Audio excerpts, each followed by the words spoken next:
So last night I got to writing um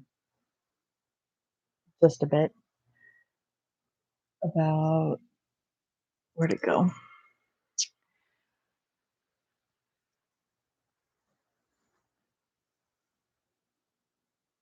Yeah. Um that they're how they have so many animes and mangas and other type into another world thing um that you can read, watch and stuff like that. Usually there's some fun facts thrown in there, stuff like that. Well, I was wondering,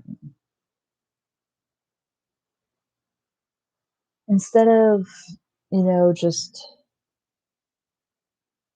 dying and going into one of these things, being reincarnated or anything like that,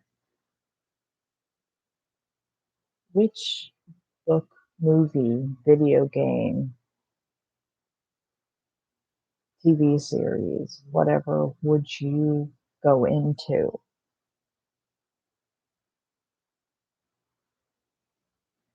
Like, which would you choose to enter of your own free will if you had that choice? Now, keep in mind that you cannot get out until the story is finished. I was thinking about this last night, which is probably why I didn't get much sleep.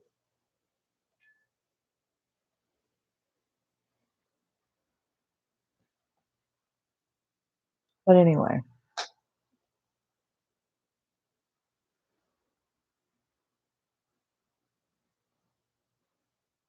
okay. You can't leave at any point unless you die or the story is finished or the story is finished with your character. Like you could just be written off to get married or something like that. It now the only thing is you can't be put into your original work. So like say you wrote a fan fiction about Naruto or Inuyasha or something like that, you can't enter that, but you will. Like if you try to enter into your fan fiction, it'll put you into what you based it off of. So if you wrote a Naruto fanfic, you'd go into the Naruto world. So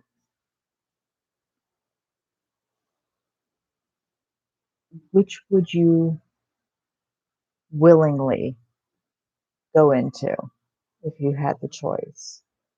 You see, I was having problems trying to figure out which one I would because I want there to be magic because that just seems super cool. But at the same time, usually if you have magic, you have monsters, and I would not want to get into all of that. Okay. And then I was thinking, let's say they did enter one of the worlds of their own choosing. Who would they pick? Would they be a main character? Would they be a villain? Would they be just a supporting role character? Would they be a mob, like a maid, or what would you be? What would you choose to be? Now, keep in mind, you are born as this character. You live through their background stories.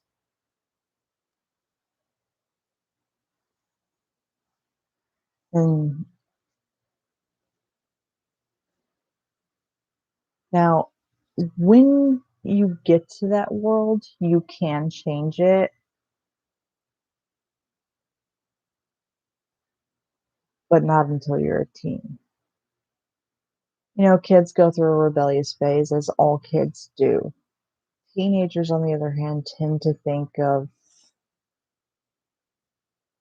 well, at least I did, how to fix the problem.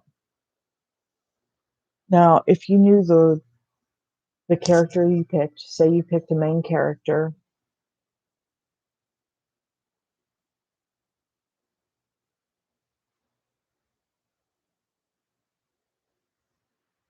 not a main character. Yeah, I guess technically they would be a main character, the main protagonist or anything like that. I would probably pick a villain, just just for funsies, um, because the thought of being able to release the pent-up anger and resentment that I have towards the world would probably help me a lot. So, I pick a villain, and I know that villain is going to die. I get born I go into that book and I'm born as that character. I live through their life until the story starts. Now you have a rough idea. You know the plot backwards and forwards, and you know all the characters and stuff like that. Would you change something that happens in their life that what turns them evil, gets them killed, that makes them meet with people that they don't like? Like, what would you do? These are the kinds of questions that I was asking myself. Like, if I did choose a villain,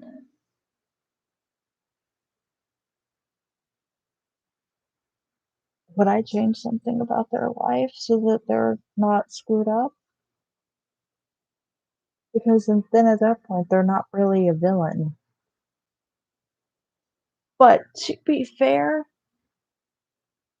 most of the villains aren't really villains to begin with, just a lot of shit went wrong for them. The balance between good and bad was skewed somewhere along the line, and they thought the wrong thing was the right thing and the right thing was the wrong thing. Or they're or like Sasuke and Naruto, feels an abundance of one emotion and they can't make sense of it, like falling in love or having a friend. It's skewed in your head, so when someone threatens to take the one thing you had away from you, of course you're gonna go mad. I don't think villains are villains. It's just not fair to think of them that way. Mainly because most of them have really terrible backstories. Um, one of the books I was reading is one of the is the villain,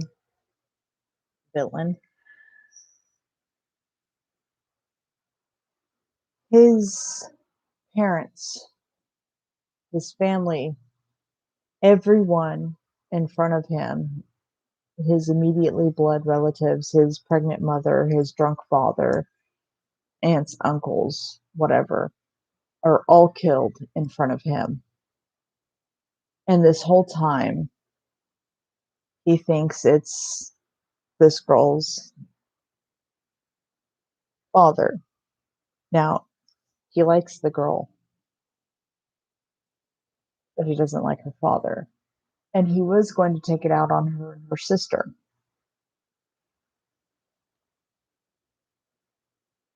Keep in mind that the fact that he lost his entire family when he was 5 years old. He was taken in by a woman who abused him in many different ways, beat him in many different ways. and swore up and down that she loved him. He kills her. Feels nothing, no remorse, no nothing, no guilt. He's not even happy about it. You know, he just spits out this one liner and they're done with that story. It's the end. Well, he started thinking about how easy it was to kill people who pissed him off, on how right he is because they pulled the first punch. So, would you change his story at all? I know I would. I would choose another character and save him. I probably wouldn't be able to make it to when his parents were killed. I probably won't make it that far. But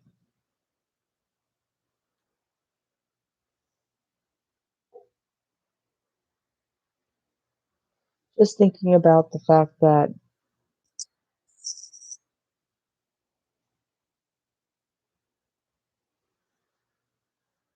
all this stuff is going to happen to this character makes no sense. And all of it because of the bad decisions of somebody else. Now, to be fair, I think the dad deserved it. I think his dad deserved to be killed. But that's not up to me to decide.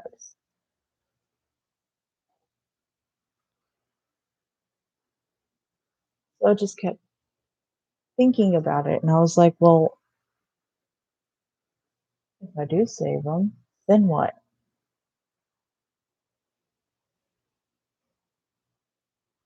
Is that going to give him his happy ending? No, no, it's not. Because the girl that he falls in love with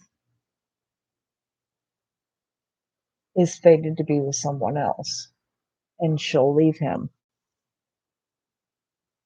So he still wouldn't get a happy ending for him.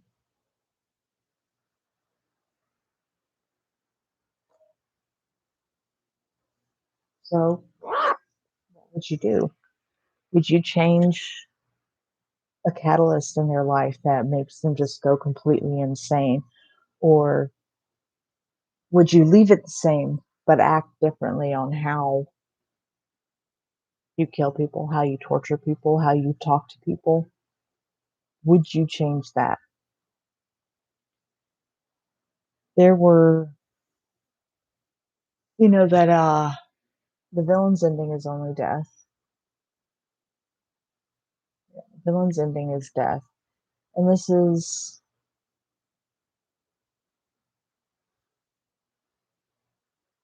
a manga about um, a girl who gets adopted by the Duke, two older brothers who treat her like crap. She's literally being starved to death and tortured by the maids. She's supposedly a villain.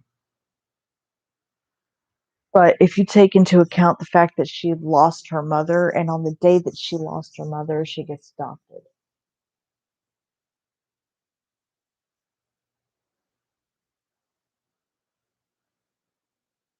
That living with her mother was not the best conditions. She was starving. They were starving. Her mother starved literally to death because she wanted her child to live. The child then starves. Well, begins starving, unable to fend for herself, that she starts digging out of trash cans and stuff like this. And then she gets taken into the Duke household, where just about every possible choice she can make can get her killed. Now you have one opportunity to turn the choices off.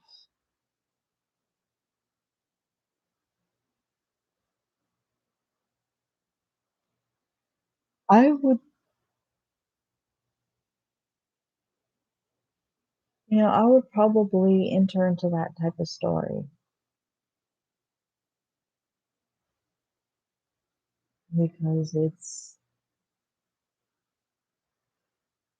mm,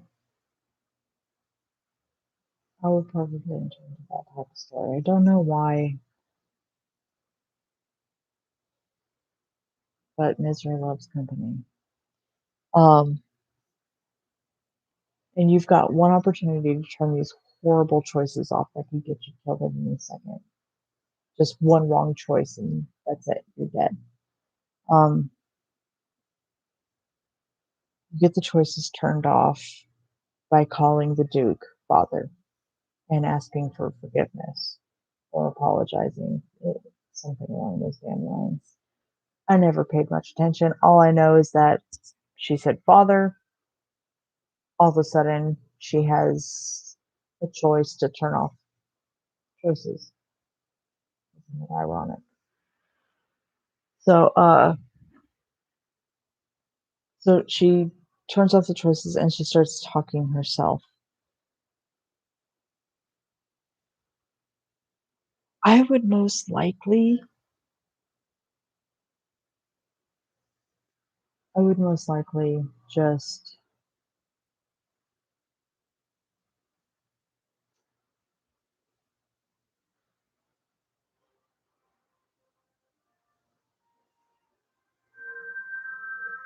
don't need you. I would most likely turn off my choices, pretend like everything's fine, pack some stuff up, and disappear. Like, why stay in that house? Why make the choice to stay in that house that makes no sense to me? Yes, you may have nowhere else to go, but you go into town dressed like hobo, I'm sure someone would take you in, you know? It's not like you don't have other options, you don't have a way to live. Yes, it'll be difficult, but so what? Life itself is difficult. So, what would you do?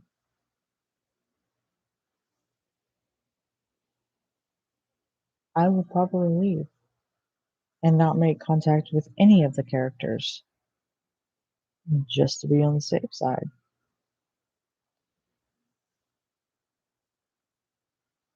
But that's only if that character is going to die.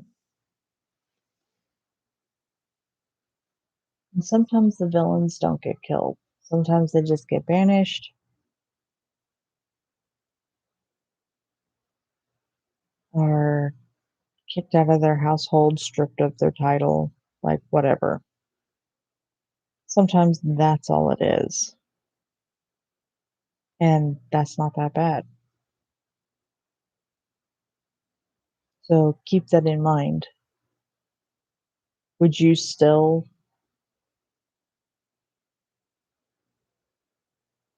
would you still leave? Would you stay and try to make it one big happy family? Like, seriously, what would you do? Because there are a lot of options. You can make things better for yourself by showing off what you know. You could save someone's life,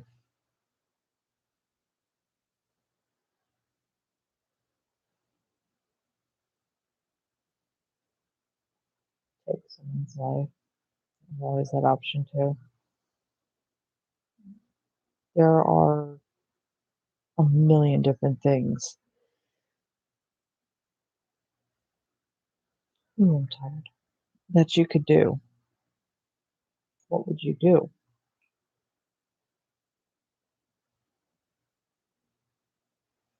I've always been quite curious about it. So instead of you dying and being reincarnated, your body just looks like you're sleeping. And in the real world, you are not gone that long. Although in the book, it may be years. It may feel like years and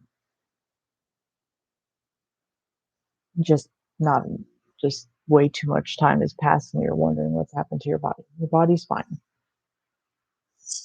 Let's say that this was normal in the future. We could all enter into a book and experience it for ourselves. So, what would you do?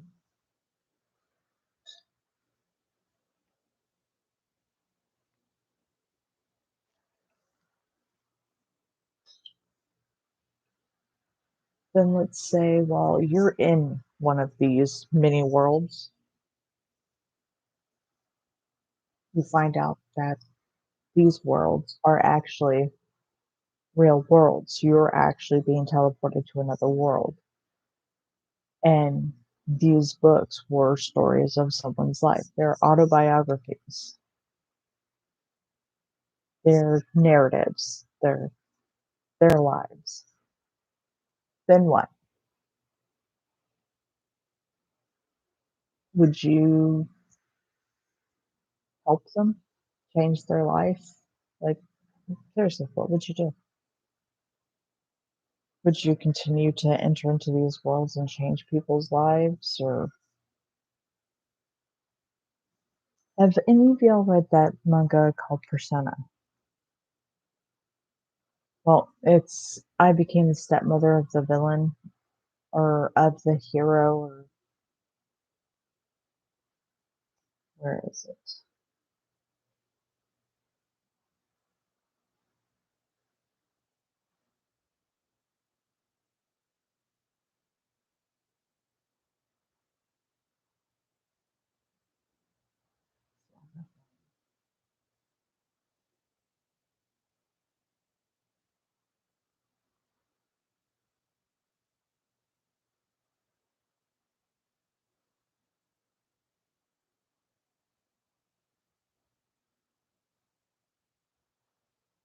Anyway,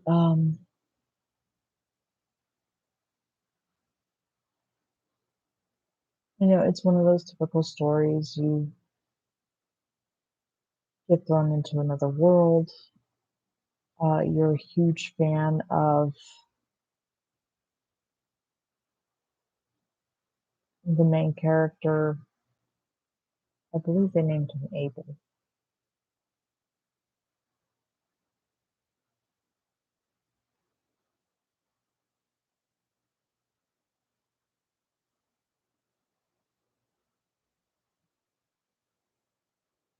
I became the stepmother of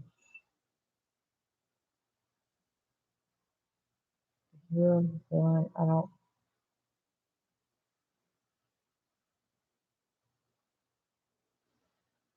remember the.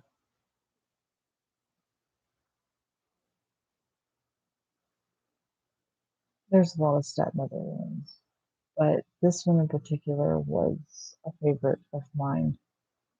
Um, they have these jewels or nexuses somewhere on their body that they learn to hide from a young age. And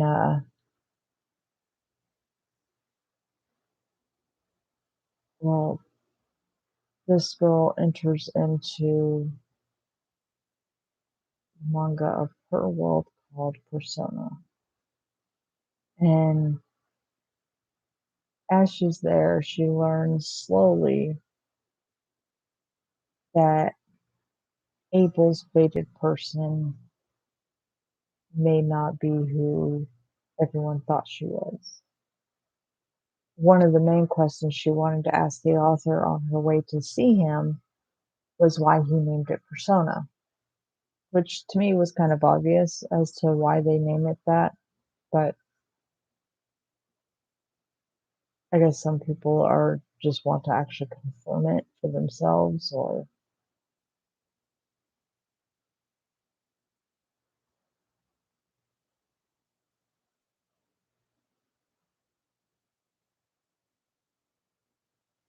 Anyway, so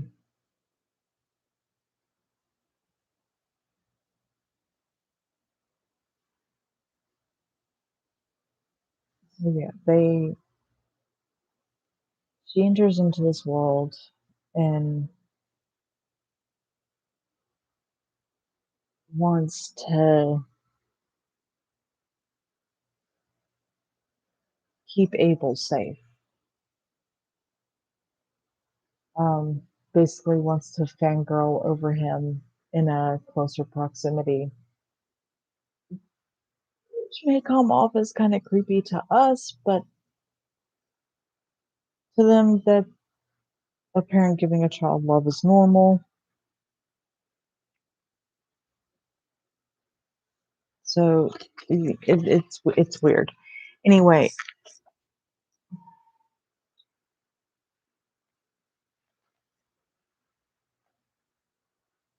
she changes the story without realizing that she's changed the story, mainly because she's still learning about the life of her character.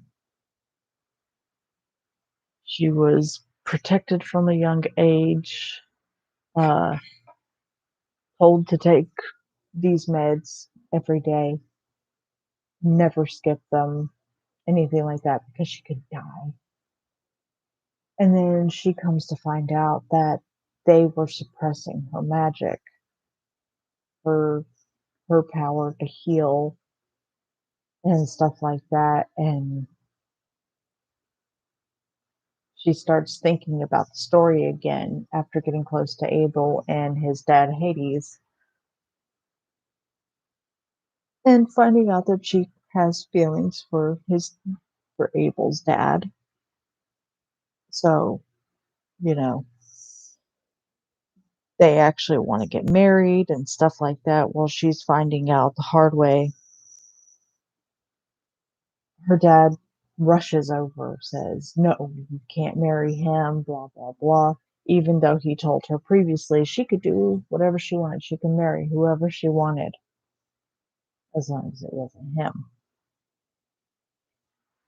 But he never told her that. So she wanted to marry Hades and be Abel's mother. Dad wouldn't allow it.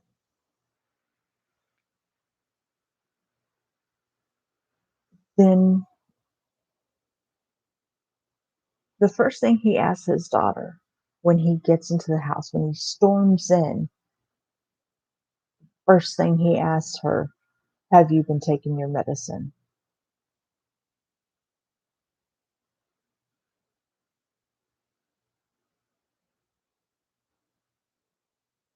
I'm sorry, but that just, it was a red flag for me from day one.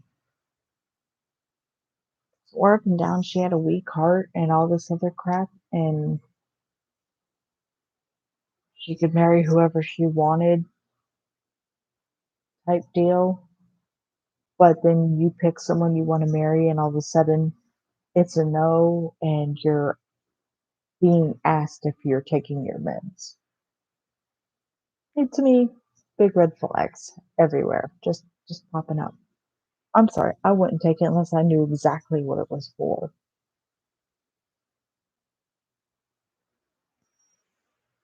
I would shove it down someone else's throat and see what it does to them.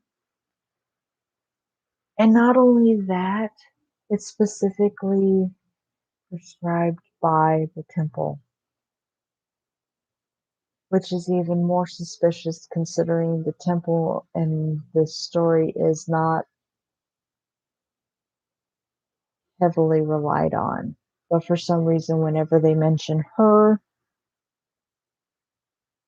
or the medicine, the temple's all over it. At this point, giant bells should be ringing in your head like, hello, warning signs. Like, pay attention already. What are you doing? What do you got that brain for?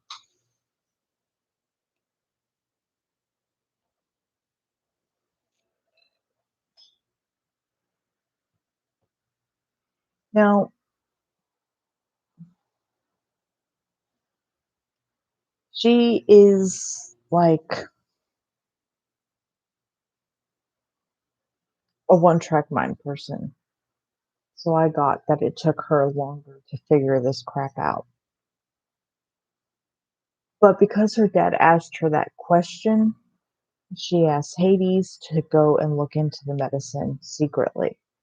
He does so very discreetly and then tells her to stop taking it. Well, at this point in her life, she's practically an addict and will do anything to stop the pain of her mana actually being able to flow. Because the whole time the meds were suppressing her powers. And as she starts to unravel all of this and starts to figure out, just what the hell's going on,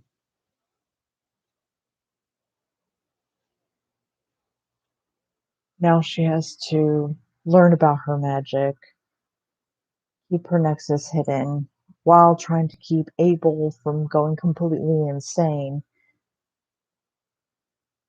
from losing his dad and trying to keep Hades from dying and all this crap. She starts realizing that the reason it was called Persona was because it was from Abel's point of view. The main the female main character, female lead comes in and at the worst time in his life and wraps her arms around him and, says that she cares. And of course he falls in love.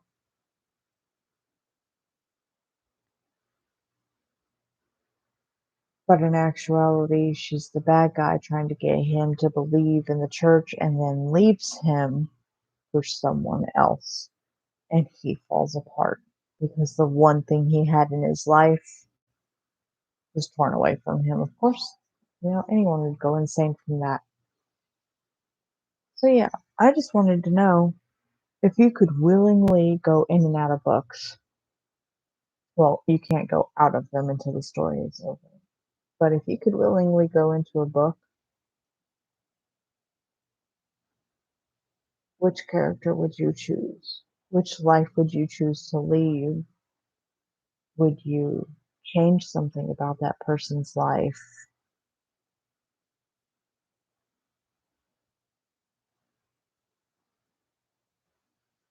Or would you create your own side character to interfere with their lives?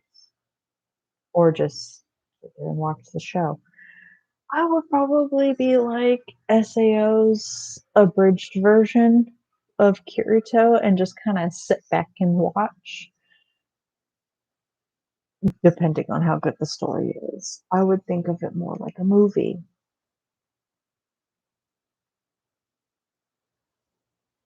But I don't know. It's a different thing for everybody. So I was just curious, what would you guys do? Would you choose to be a main character, a side character that doesn't get harmed, but you get to be close enough to actually prevent stuff from happening? Or there are some stories that will try to force you into completing the story a certain way. Would you keep fighting against it? Or that's just me wondering. So, yeah, let me know what you guys think. Would you? Would you not? What would you go into? What would you avoid like the plague? There are a lot of stories that I would like to enter. They're just the thought of being able to interact with these characters or these people that I thought were just books that turn out to be real and have their own personalities and stuff like that. I would absolutely adore that because I wouldn't be there permanently, you know? I wouldn't get to go to a new world and meet new people. Now, at the end of the book, you have two options. You can leave the book as the story is, or you can create your own type of sequel to it. The same characters, and you get to live the happily ever after with whoever you decided to be with, kids and all that stuff.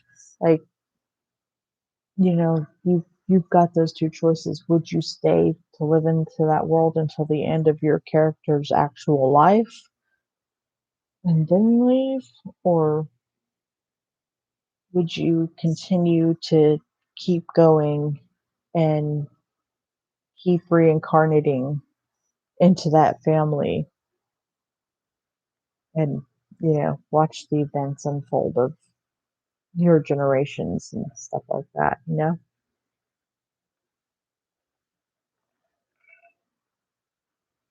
Like, would you be Sims? Yeah, actually, that was the best way to describe it. Sims. Would you live as each generation? Some people do. Some people really like doing that. Though the elders eventually die, and mother and father and the children and grandchildren and all that, and keep cycling through this one family. Or some people like me don't want their Sims to age at all, want them to look pretty the entire time, and just kind of stuck there. Or would you still age them but move to a different family, experience it from someone else's point of view? Like, what would you do?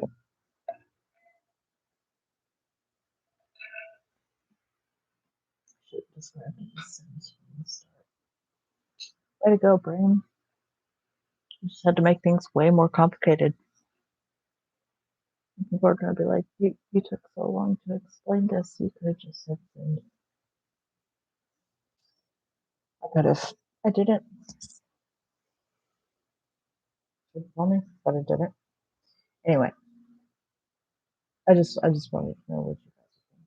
Not like anyone would actually watch this or like I'm talking to anybody, but anyway, so and I will be on here to show my face or something. I don't know. I may just go over to Steam and play Monica after I eat. But anyway.